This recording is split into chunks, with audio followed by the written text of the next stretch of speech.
اصل میں ہمارے بزرگوں کی علماء کی ایک عادت ہے. وہ عادت یہ ہے کہ کسی نے کہا نا جی میں کتاب لکھی ذرا 2 لفظ لکھ دے اس دے، وہ تقریر لکھ دیتے ہیں پڑھے بغیر ہی. آج کل بھی ایسے ہی ہوتا ہے. میں نہیں لکھتا جب تک پوری پڑھ نہ لوں، یا بالفرض مجبور ہو کر لکھنی بھی پڑے تو گول مول لفظ لکھتا ہوں جس سے کتاب کی ہر بات کی تائید نہ ہوتی ہو. ایسے ہوا، ایک مولوی تھا کامل دین، رتو کالا پنڈ ہے وہاں کا. اس نے پیر صاحب سے آن کے کہا حضور یہ ختم نبوت کے موضوع پر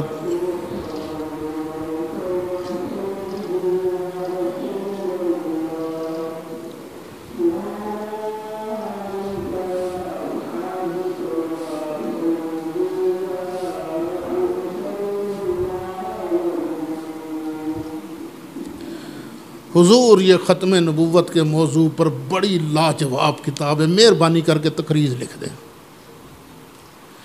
یہاں بادشاہی ہوئی پیر صاحب سے.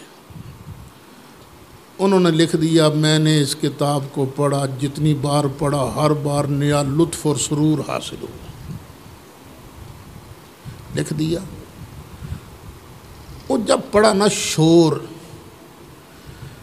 کافی عرصہ شور مچتا رہا. پھر انہوں نے پڑھا اس کتاب کو تحذیر الناس کو. پھر انہوں نے دوسری کتاب لکھی تحذیر الناس میری نظر میں. اس میں انہوں نے پھر کھل کر اپنی غلطی کا اعتراف کیا.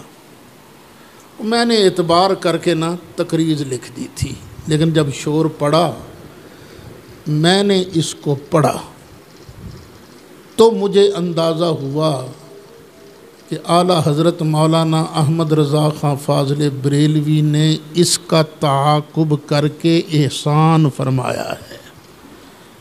تو یہ الفاظ جو ہیں بتاتے ہیں کہ ان کو تحذیر الناس کی ان عبارتوں سے اتفاق نہیں، بلکہ اعلیٰ حضرت نے جو اس پر نقد کیا ہے اس سے اتفاق ہے. ٹھیک ہے.